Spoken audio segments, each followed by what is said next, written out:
निधान के।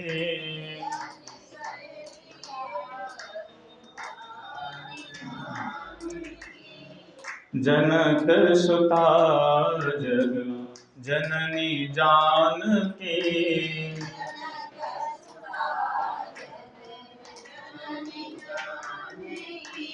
अतिशय प्रिय करुणा निधान की।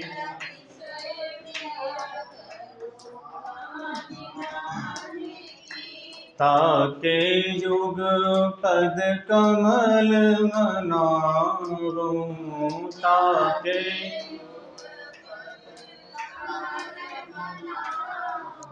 जासु कृपा निर्मल मति पाऊं।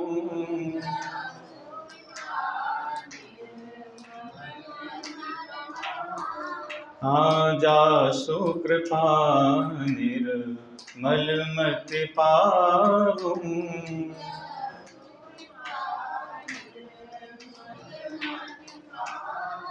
बोलो सीता रामचंद्र भगवान की जय, राधा कृष्ण भगवान की जय, उमापति महादेव की, श्री आदि गुरु शंकराचार्य भगवान की जय, दक्षिणेश्वर महादेव की, सदगुरुदेव भगवान की, भक्त बलवंत हनुमंत लाल की। परम मंगल में अकारण करुणावरण वाले भक्त वांछा कल्पतरु तड़ित वैदिक पीताम्बरधारी श्री बालकृष्ण लाल की वांगमयी प्रतिमूर्ति, शब्दमयी प्रतिमूर्ति श्रीमद् भागवत महापुराण।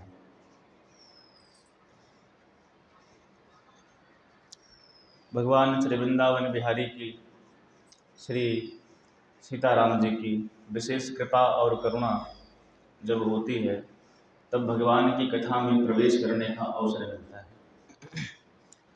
जब द्रवहि दीन दयाल राघव साधु संगति पाइए। जब श्री रघुनाथ जी हम पर द्रवित होते हैं, द्रवित मतलब प्रसन्न होते हैं, खुश होते हैं, तभी हमें और आपको साधुओं की संगति प्राप्त होती है। अन्यथा आप ये बताओ, क्या इस क्षेत्र में इतने ही लोग हैं? और भी तो हैं, हजारों लोग होंगे, और सुनने का अवसर आप 10-15 लोगों को मिल रहा है। क्यों मिल रहा है? क्योंकि आप सब पर भगवान द्रवित है, आप सब पर भगवान की विशेष कृपा है, इसलिए आपको सुनने को मिल रहा है। तो जब द्रवहि दीन दयाल राघव साधु संगत पाइए।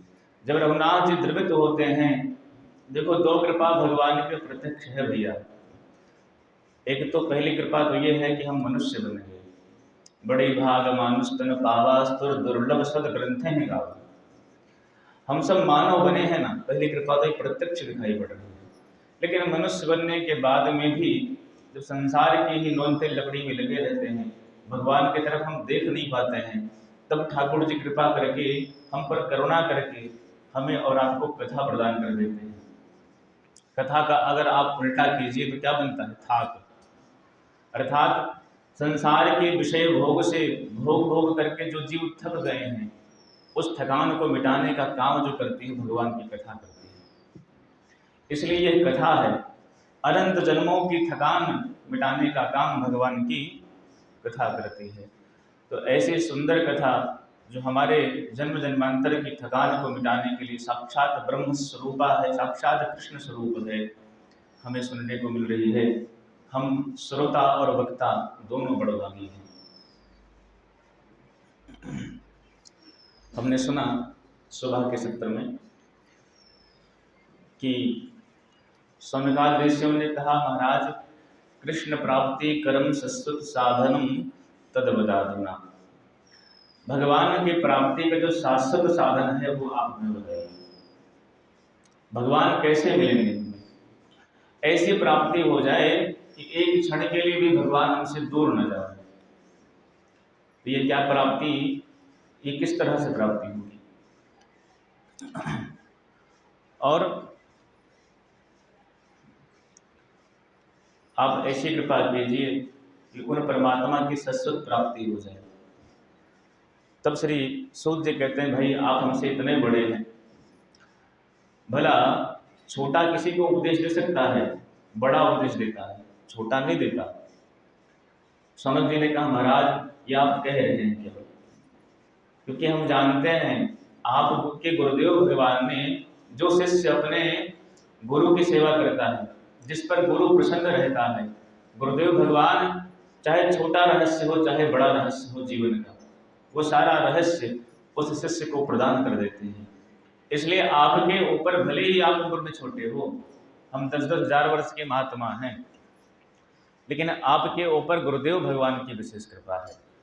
इसलिए आप हमारे जो शंकाएं हैं उनको दूर करने के लिए आप समर्थ हैं महाराज। क्योंकि देखिए,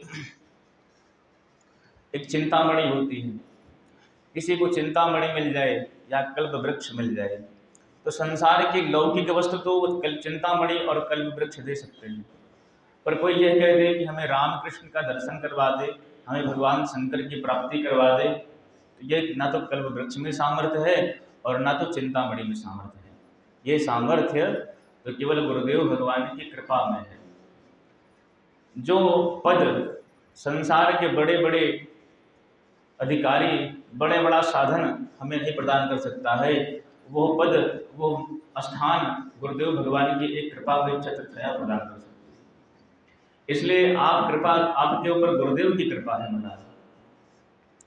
कि चिंता मणिर लोक सुखम सुरुद्रो स्वर्ग संपदम प्रयच्छति गुरु प्रीतो वैकुंठम योगी दुर्लभम।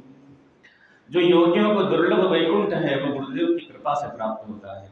इसलिए आप कृपा करके बताइए कि वो साधन कौन सा है, किससे हम भगवान को प्राप्ति कर सकते हैं। जो इतनी विनम्रता के साथ प्रश्न किया सूत जी महाराज ने, सूत जी महाराज से शौनकादि ऋषियों ने, तब श्री सूत जी कहते हैं, महात्माओं आपका हमारे ऊपर इतना प्रेम है तो आज हम आपको समस्त शास्त्रों का जो निचोड़ है, जो सार है, वो सार सुनाऊंगा, जिसको सुनने मात्र से जीव के जन्म मरण का जो चक्र है, जो भय है, वो सब छूट जाता है।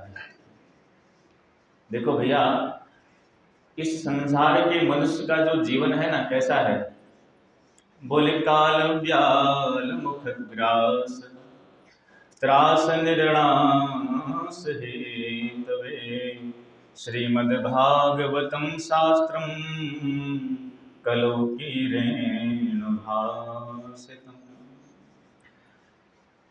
श्री सूत जी महाराज कहते हैं, काल व्याल मुख ग्रास। यहाँ जितने लोग बैठे हैं, चाहे हम हो चाहे आप हो, चाहे एक दिन का बालक हो और चाहे 100 वर्ष का बुजुर्ग व्यक्ति हो, वो सब काल के मुख में बैठे हुए हैं। वो जीवन सुरक्षित कब है?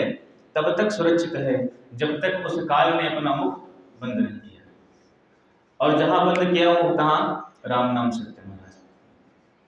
इसलिए हम सब काल रूपी सर्प के, व्याल बोलते हैं सांप को, उस सर्प के मुख के जो ग्रास बने बैठे हैं, तो बचने का उपाय क्या है?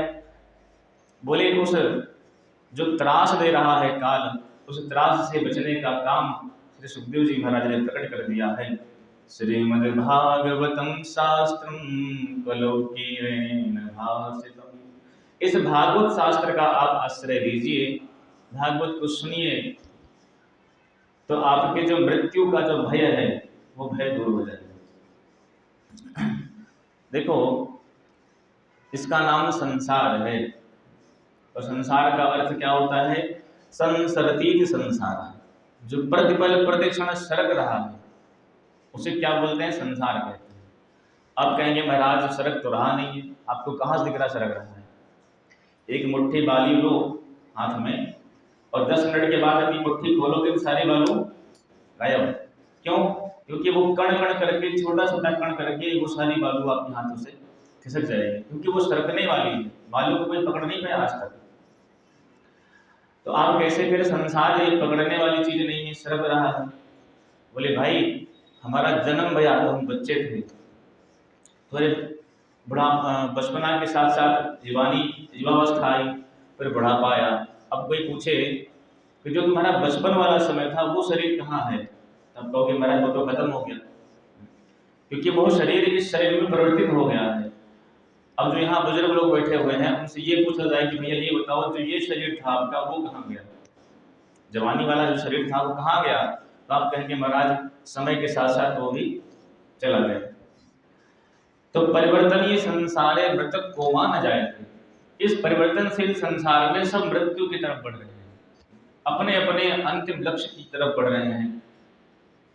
इसलिए और व्यक्ति को सबसे बड़ी पीड़ा भी इसी चीज की होती है, जिस वस्तु में सबसे अधिक हमारा मोह होता है उसी वस्तु के खोने का डर भी होता है। वो चाहे हमारा घर हो, चाहे परिवार हो, चाहे संतान हो, चाहे संपत्ति हो, जिसमें अधिक जुड़ाव होता है, जिसमें अधिक लगाव होता है, उसी के खोने का डर भी रहता है।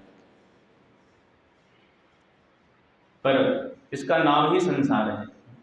ये आसक्ति कभी भी हो सकती है। ऐसा न समझें कि अब हम तो भैया सत्संग सुन ही रहे हैं बढ़िया आराम से वेदांत आश्रम में बैठ करके, अब ये आसक्ति हमें पकड़ नहीं सकती, अब ये माया हमारा क्या कर लेगी। पर ऐसा कभी भी मत सोचना भैया। जो भरत जी महाराज बुढ़ापे में गए भजन करने के लिए, लेकिन वहां क्या हुआ, जंगल में उनकी आसक्ति एक हिरण के बच्चे में हो गई। आखिर में गए थे अपने निर्वाण पद को प्राप्त करने के, अपने जीवन के कल्याण के लिए गए थे, लेकिन वहां भी उस जंगल में भी उनकी आसक्ति हिरण के बच्चे में हो गई। अपना घर छोड़ा, परिवार छोड़ा, राजपाट छोड़ा, पुत्र छोड़ा, पत्नी छोड़ा, सर्वस्व त्याग दिया। सर्वस्व त्यागने के बाद में भी उनकी आसक्ति कहाँ हो गई, हिरण के बच्चे में हो गई। और वही हिरण का बच्चा जब हुआ उनकी दुर्गति का कारण बना।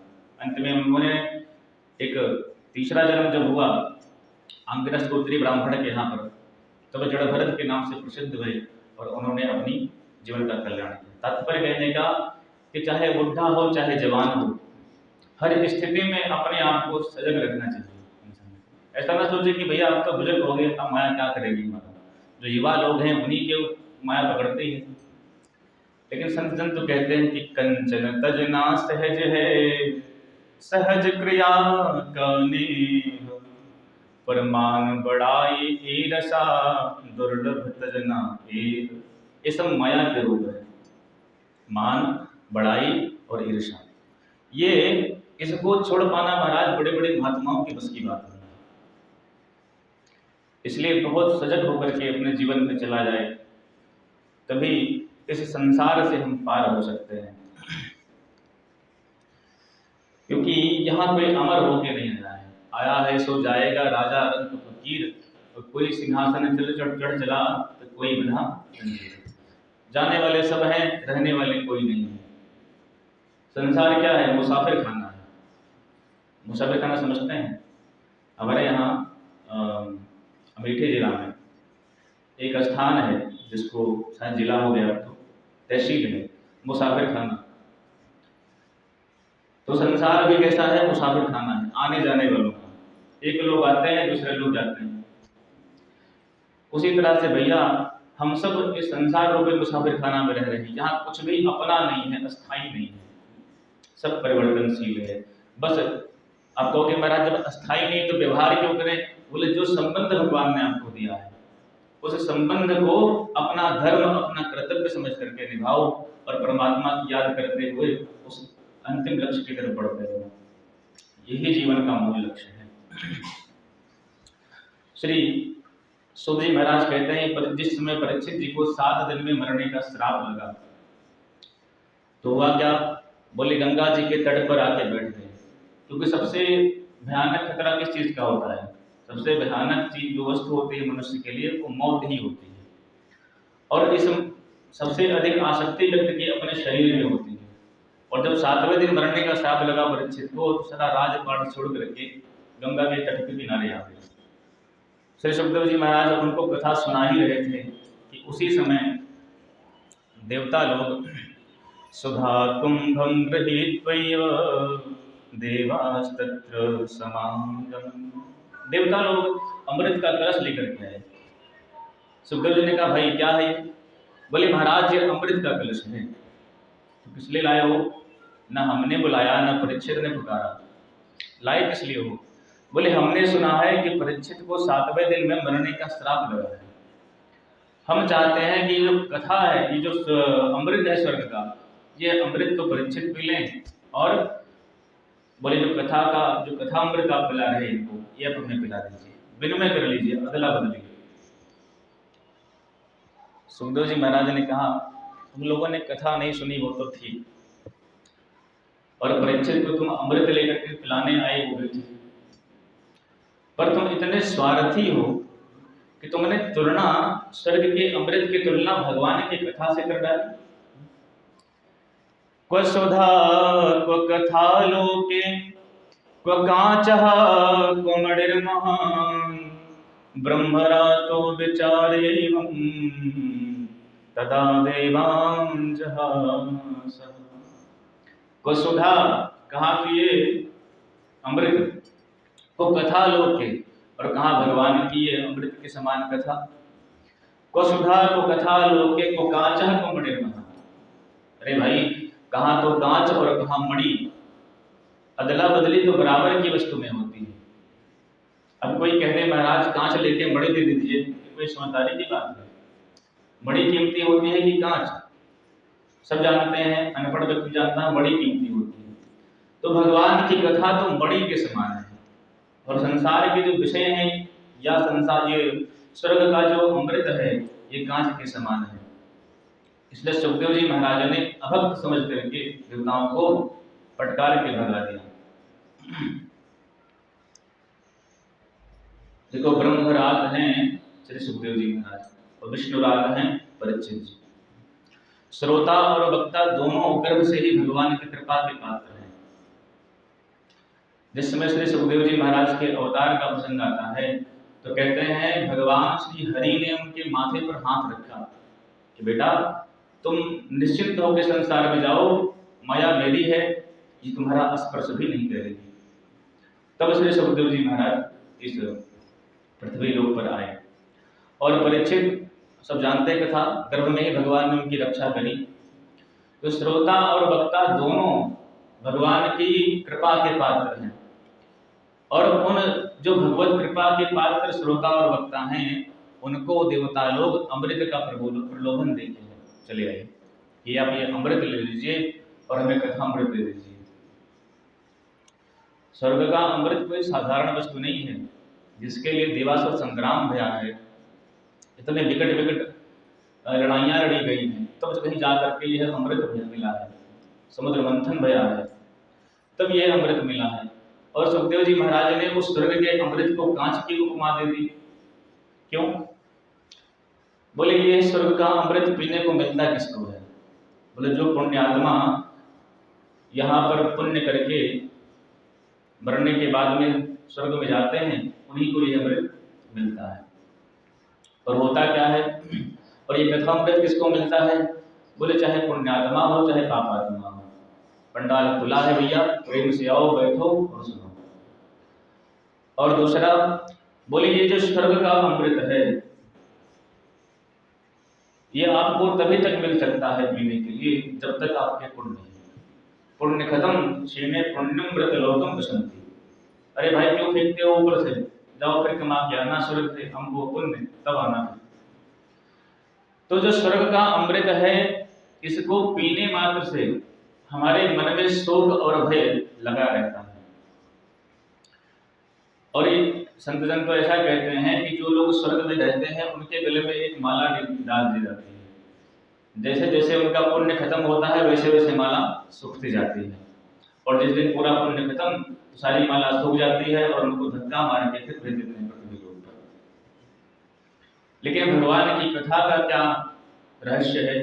बोले वो स्वर्ग का अमृत क्या कहते हैं, बोले शोक मोह और भय व्याप्त करवाता है, लेकिन भगवान की कथा अमृत जो है ये, बोले ये संसार के जो शोक और मोह हैं इन सबसे मुक्त करके दिव्य भगवान के अपराकृत लौकिक परम धाम का अधिकारी बना देता है।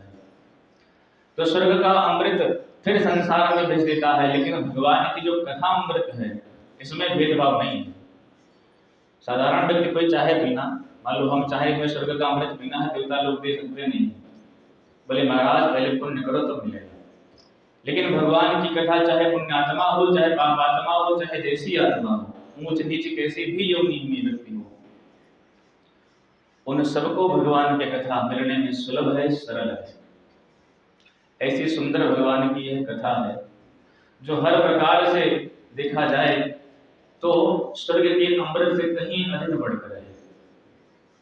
इसलिए श्री सुखदेव जी महाराज ने देवताओं को अमृत दिया ही नहीं। देवता लोग झल्ला के आए ब्रह्मा जी के पास, बोले महाराज हम वहां कथा सुनने लिए गए थे और वो नंगे बाबा बैठे बैठे परीक्षित को फ्री में कथा सुना रहे हैं। हम कोई फ्री में कथा सुनने थोड़ी गए थे, इतना बेशकीमती स्वर्ग का अमृत लेके गए थे, पर उन्होंने हमें अभक्त समझ करके वापस कर दिया कि तुम कथा के अधिकारी नहीं हो। हम जानना चाहते हैं कि इस कथा में ऐसी कौन सी विशेषता है जिसके अधिकारी हम नहीं हैं, देवता होकर के।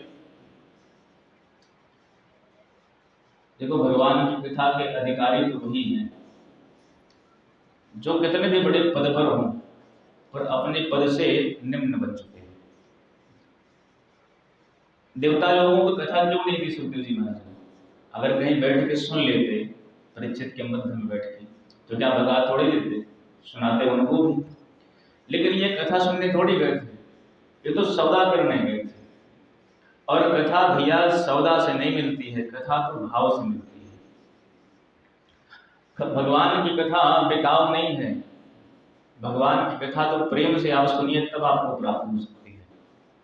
इन देवताओं को मनुष्यों के बीच में बैठ करके कथा सुनने में इतनी लाज आती है कि हमारे आपके मध्य में बैठ के भगवान की कथा नहीं सुन सकते। इसलिए सोचा कि चलो वक्ता ही खरीद लेते हैं, ले चलेंगे इनको सुरख में बिठा के आराम से कथा सुनेंगे वहां पे बढ़िया से। और एक हमारे शंकर जी हैं, ये देवता हो गए, इनको इतना अभिमान कथा सुनने में नीचे बैठ करके शर्म आती है। और एक महादेव हैं, ये देव और वो महादेव जो कालभूषणी जी के पास में हंस बन के जाकर कथा सुनते हैं। और ऐसा नहीं कि सबको बता के सुनते हैं कि मैं महादेव आया हूँ हंस बन के सुन रहा हूँ, चुपके सुनने कोई पता भी नहीं पाता है। ये तात्पर्य क्या है कहने का? बोले भगवान की कथा को सुनने के अधिकारी वही हैं जो अपने पद से भले कितने ऊंचे पद पर बैठे हों पर भगवान के सामने तो सबसे नीचे बैठ जाओ।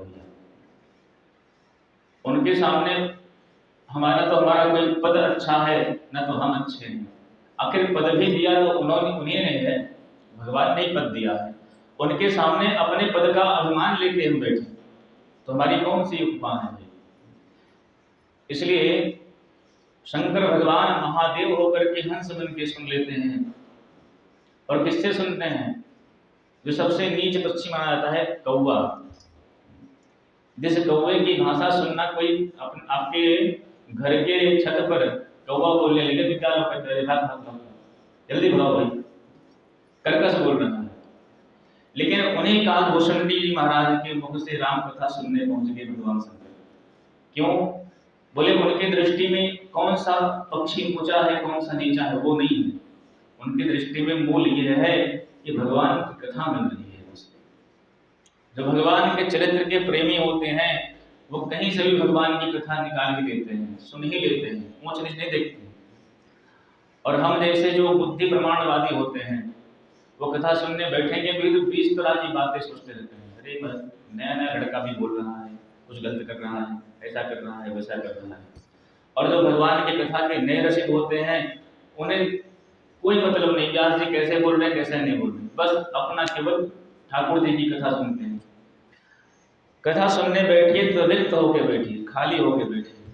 और भर के बैठेंगे तो कुछ नहीं पाएंगे, और खाली होके बैठेंगे तो कुछ ना कुछ लेके ही जाओगे। चाहे कहीं भी सुनो पर खाली होके सुनो।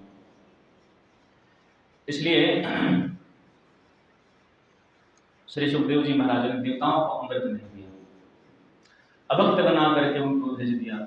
स्वर्ग ब्रह्मलोक में ब्रह्मा जी ने समस्त मुक्ति के साधनों को एक तरफ रखा है और भागवत जी को एक पर रखा है। तो हुआ क्या? बोले लघुन्निन्यानि जातानि गौरवेण यदं महत् तदा ऋषिगणा सर्वे विस्मयं परमं ययुः। जितने मुक्ति के साधन थे वो सब हल्के पड़ गए भागवत जी की गरिमा के सामने। और ये भागवत जी का श्री समस्त संतों ने स्पष्ट रूप से घोषणा कर दी कि मैंने रे भगवत रूपम तदा भागवतम प्रभु। ये भागवत साक्षात श्री कृष्ण का विग्रह है। बोलो भागवत भगवान की जय। ऐसे सुंदर भगवान श्री भागवत जी की कथा है। सनकादि ऋषियों ने कहा महाराज ये 7 दिन सुनने की परंपरा कब से शुरू हुई? इतनी बढ़िया कथा है। वैसे कथा तो भागवत जी की 7 दिन की होती है, आप सब जानते हैं, पर ये सौभाग्य है कि 16 दिन बोलने का अवसर मिल रहा है। तो कुछ चर्चाएं, कुछ ऐसे जो प्रसंग होते हैं जिन पर बोलने की बड़ी इच्छा होती है 7 दिन में, लेकिन नहीं बोल मिलता है, क्योंकि 7 दिन है, 3 घंटे 4 घंटे बोलना, कितना विस्तार करेंगे, तो कुछ ना कुछ तो संक्षेप करना ही पड़ता है। लेकिन यहाँ 16 दिन मिल रहा है, 1-1 घंटे मिलेगा दोनों टाइम बोलने के लिए, तो पर्याप्त है। प्रयास करेंगे ठाकुर जी जो प्रसंग छूट जाते हैं उनको पूरा कर दे।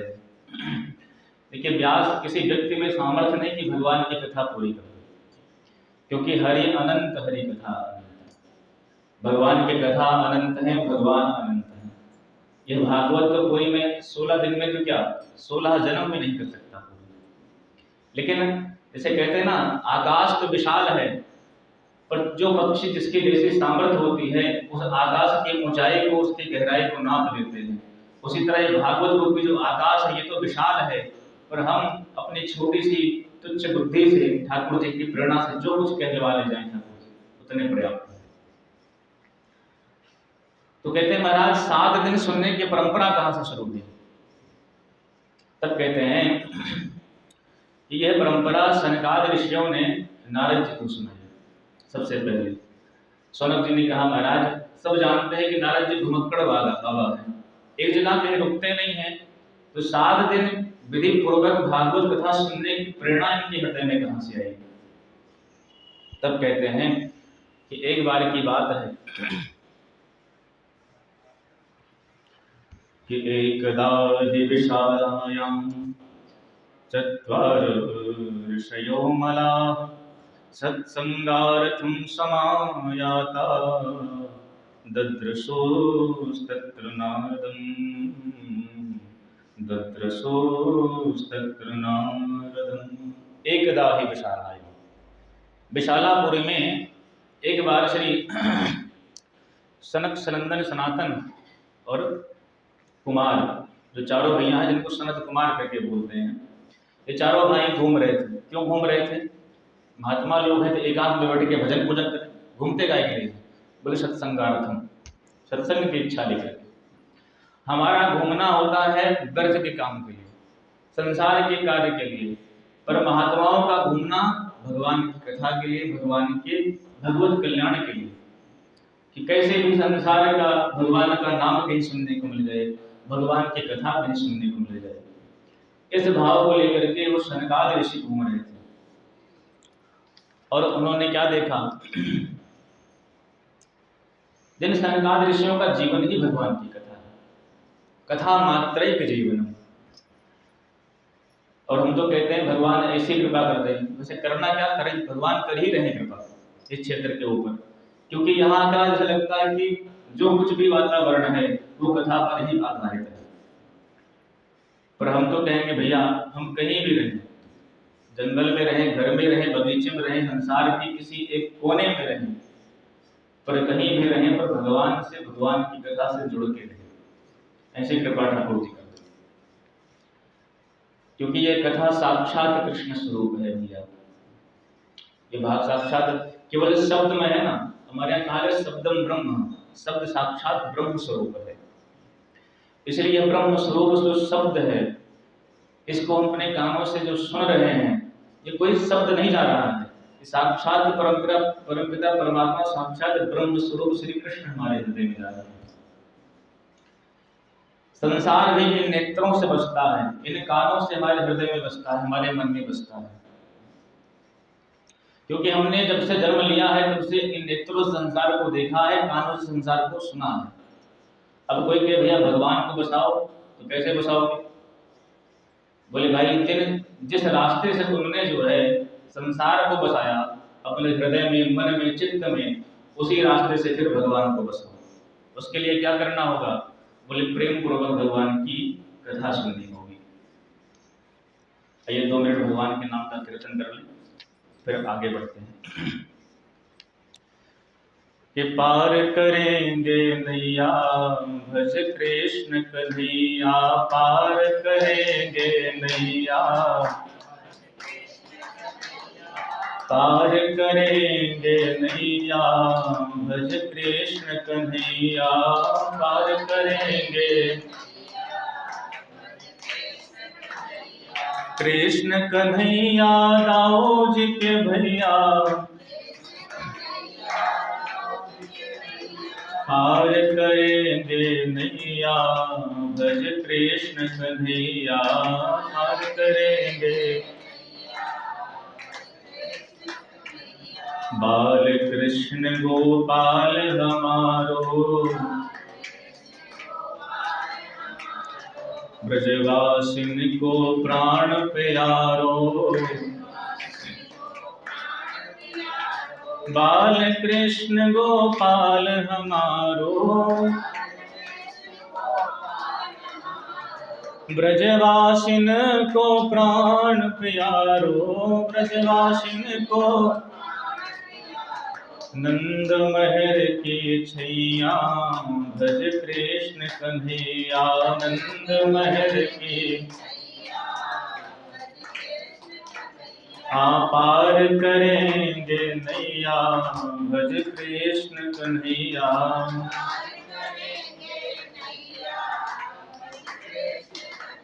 बोले वृंदावन बिहारी लाल की जय। अब पूरा गाना गाएंगे तो आधा आधा मिनट तो 10-15 मिनट तो गाने निकल जाएगा और घंटा मिलता है एक कथा भी करनी है। या तो भजनी सुनाएंगे या तो कथे करेंगे, दोनों से एक ही काम हो सकता है। तो छोटी छोटी एक बीच ताकि आलस न लगे किसी को, नहीं पता लगे भैया हम तो कथा कह रहे थे लोग सोते थे, बढ़िया खराटे बज रहे पीछे बैठे बैठे, तो आलस भी ना लगे, आपका भी काम भी होता है।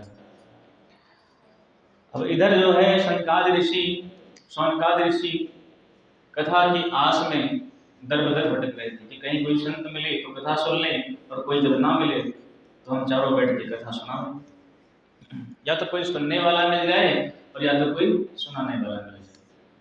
देखो अकेले में तो कथा होती नहीं। अब मान लीजिए यहाँ कोई ना हो, अब महाराज जी बुलाए हो बात अलग है, हमें बोलना ही बोलना है, कोई सुने चाहे नहीं, हमारे हनुमान जी ठाकुर जी बैठे हुए हैं, इनको तुम सुनोगे करेंगे। लेकिन अकेले कथा नहीं होती, जब तक श्रोता ना हो तब तक वक्ता से हृदय से कथा निकलती भी नहीं है। जब श्रोता होते हैं और कुशल श्रोता होते हैं तब कहने का आनंद ही अलग होता है। और ये सोच के सनकाद ऋषि घूम ही रहे थे, उनकी दृष्टि कहाँ पड़ी? नारद जी के ऊपर। और जब नारद जी को देखा तो उन्होंने क्या सोचा कि भैया नारद जी मिले हैं, भगवान की कथा के परम रसिक हैं, अब तो बढ़िया कथा सुनने को मिलेगी। अब हमारा जो मनोरथ था ठाकुर जी ने पूर्ण कर दिया। लेकिन जैसे ही पास में गए नारद जी का मुंह लटका होया। चारों भाइयों ने पूछ लिया कि कथम ब्रह्मण दीन मुख कुतश्चिंता तुरो भवान, त्वरितं गम्यते पुत्र कुतश्चागमनं तव। बोले महाराज कथम ब्रह्मण दीन मुख, अरे नारद जी आपका मुख इतना दीनहीन क्यों लग रहा है? ऐसा लग रहा है कि गत वित्तो यथा जन, जैसे किसी कृपण का धन चला गया हो।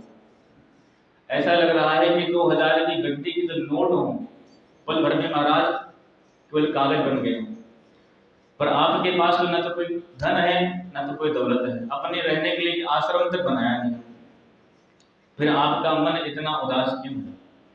किस लिए इतने उदास हो भाई? तब श्री नारद जी से कहते हैं सनकाद ऋषि, क्योंकि जिस धन को संसारी गण लूट लें उस धन को महात्मा लोग अपना धन मानते ही नहीं। महात्माओं का धन तो एक ही धन है, भगवान का नाम, भगवान की कथा, उनका तप, उनका जप, वही उनका धन है, और उस धन को तो कोई लूट सकता नहीं है।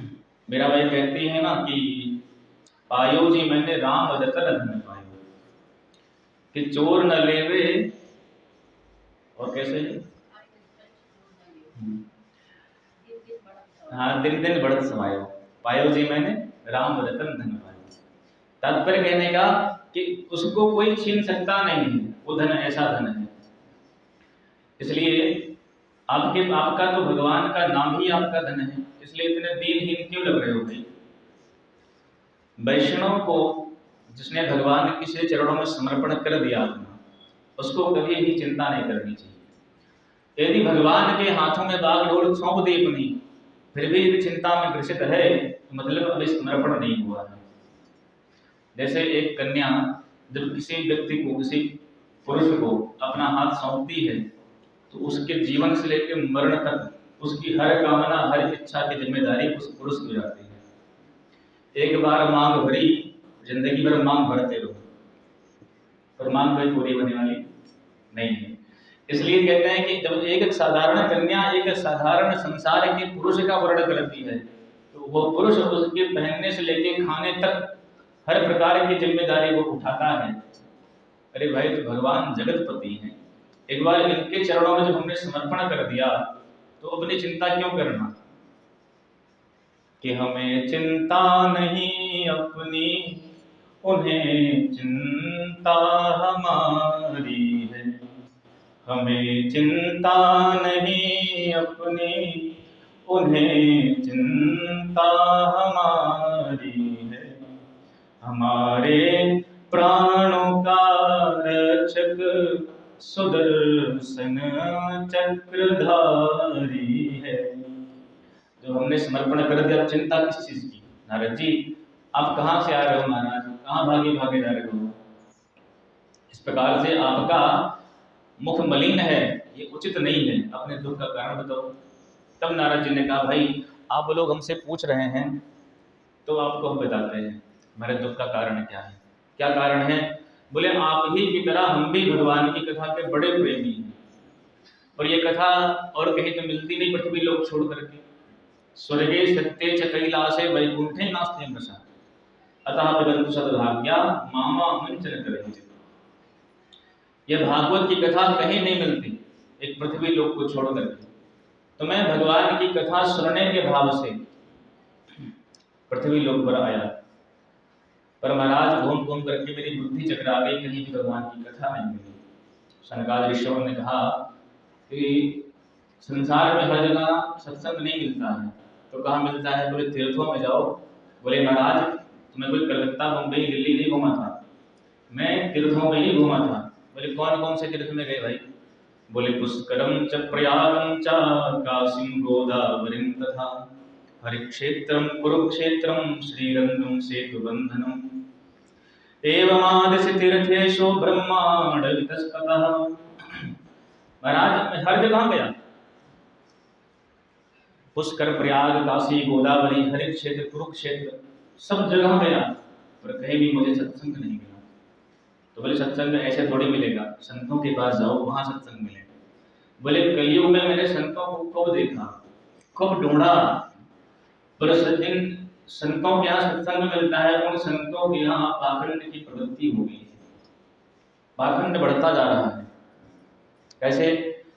बोले महाराज ये इतने जोर जोर से हल्ला कहाँ से हो रहा है? बोले मौनी बाबा के आश्रम से आ रहा है। ये बाल गोपाल किसके डोल रहे हैं? बोले सन्यासी जी के। इतनी बढ़िया बिल्डिंग किसकी है? बोले त्यागी जी महाराज की। अब आप सोचो, जिसका नाम ब्रह्मचारी हो उसके यहाँ डोल कौन रहे हैं? बाल बच्चे डोल रहे हैं। जिसका नाम मौनी हो उसके यहाँ हो क्या रहा है? जोर जोर से हल्ला मच रहा है। और जिसका नाम त्यागी हो, जिसके नाम के सामने त्यागी लगा हो, उसकी बड़ी बड़ी बिल्डिंगें, बड़ी बड़ी महाराज, वो सुख सुविधा बड़े बड़े 5 स्टार होटलों में नहीं मिलती है, जो सुख सुविधा हमारे महात्माओं के यहाँ मिल जाती है। तो पाखंड निरता संता, संतों में पाखंड की प्रवृत्ति आ गई, इसलिए वहां भी मैं गया तो मुझे सत्संग नहीं मिला, मन बड़ा खिन्न हो गया। तब सोचा चलो गृहस्थों को देखते हैं, क्योंकि चाहे वो वैराग्य हो और चाहे वानप्रस्थ हो, इन सब का संन्यास धर्म हो चाहे वानप्रस्थ धर्म हो, इन सब का पालन करने वाला गृहस्थ ही है।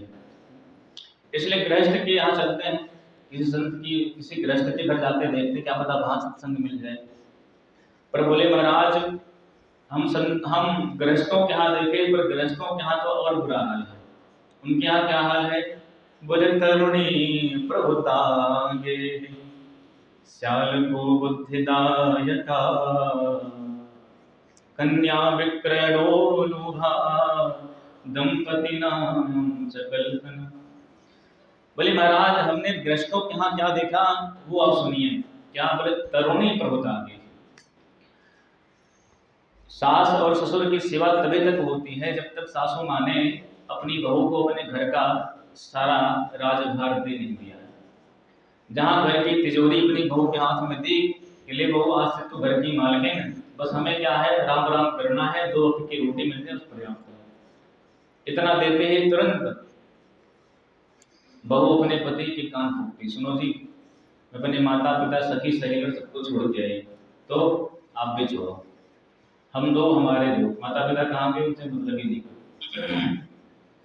तो ऐसा कुछ करो कि उनको भी छोड़ो। तो सास और ससुर की सेवा कब तक कलयुग में? जब तक तिजोरी की चाबी घर की नहीं मिली तब तक।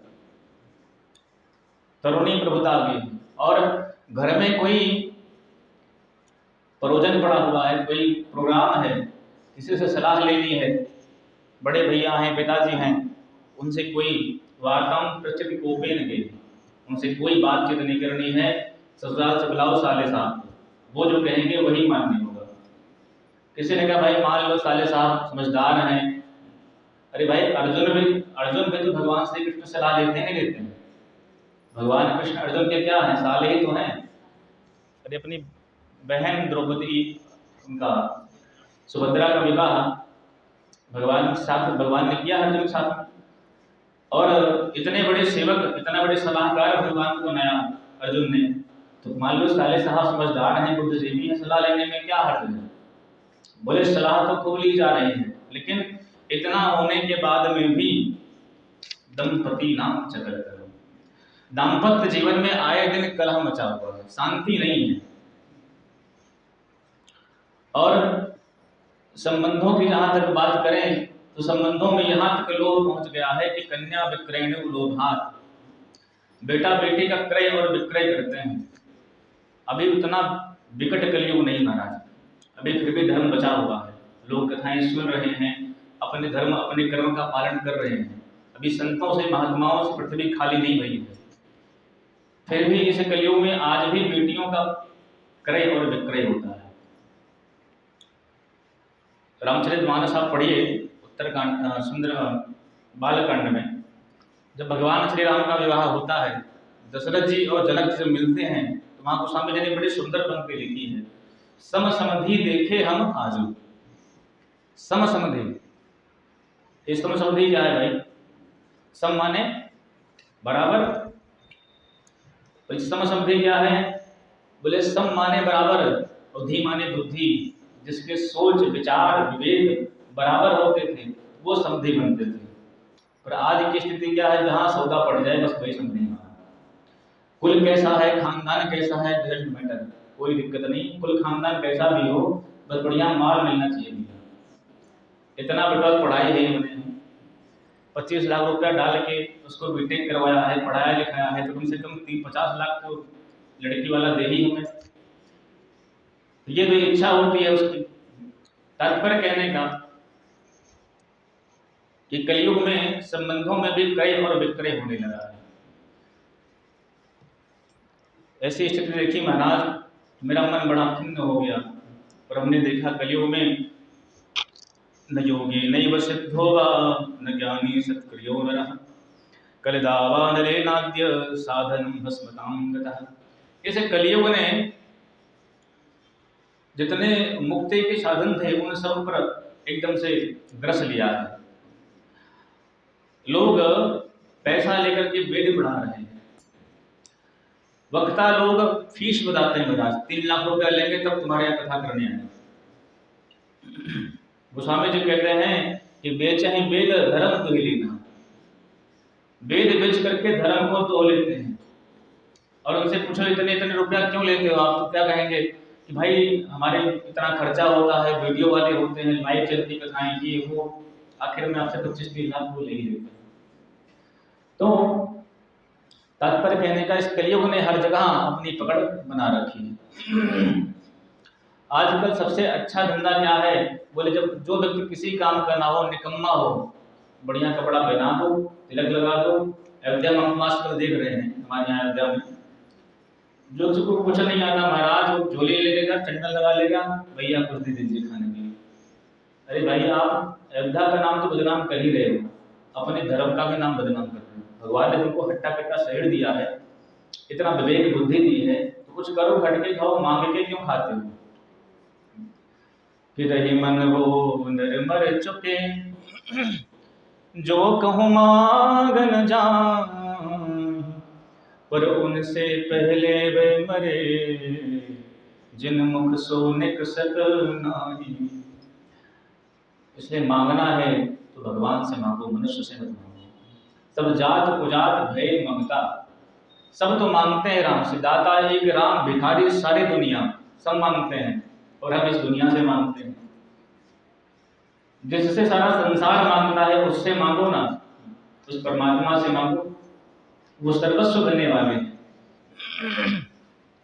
भगवान कहते हैं कि अरण्यश्चिंतयन्तो माम ये जनाः पर्युपासते, तेषां नित्याभियुक्तानां योगक्षेमं वहाम्यहम्। अनन्य भाव से एक बार जब मेरी शरण में आ गया, तो उसका हर प्रकार से योगक्षेम करने की जिम्मेदारी पड़ोसी की नहीं, हमारी होती है। अरे भाई, सरकार की नौकरी आपने करी,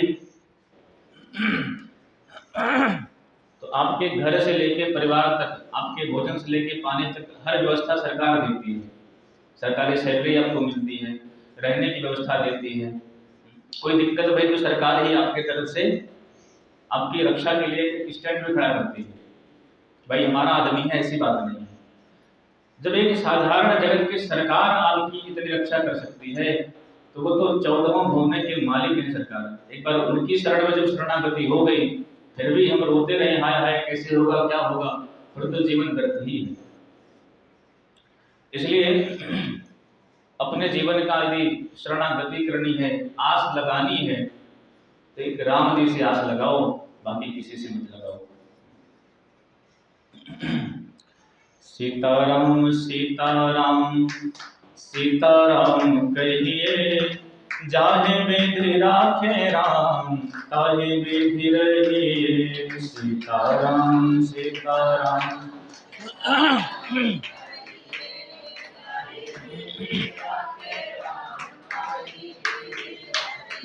हम सीताराम सीताराम सीताराम कहिए, जाहे विधि राखे राम, ताहे विधि रहिए।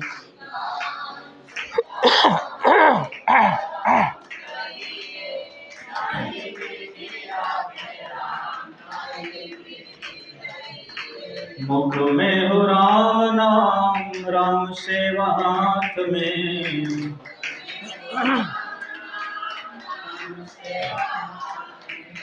तू अकेला नहीं प्यारे, राम तेरे साथ में।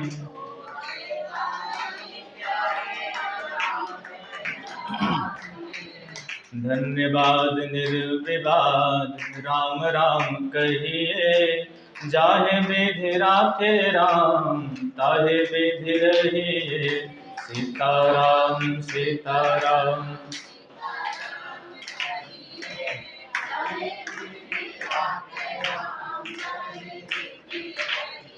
हाँ, जाहे विधि राखे राम, ताहे विधि रहिए। जाहे विधि।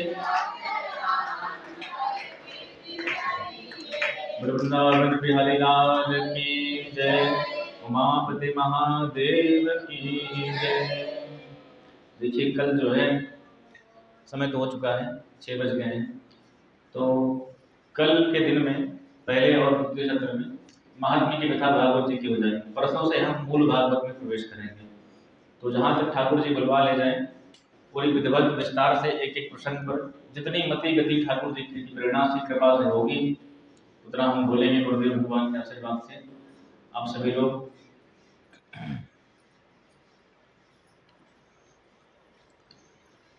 बोलो सीतारामचंद्र भगवान की जय।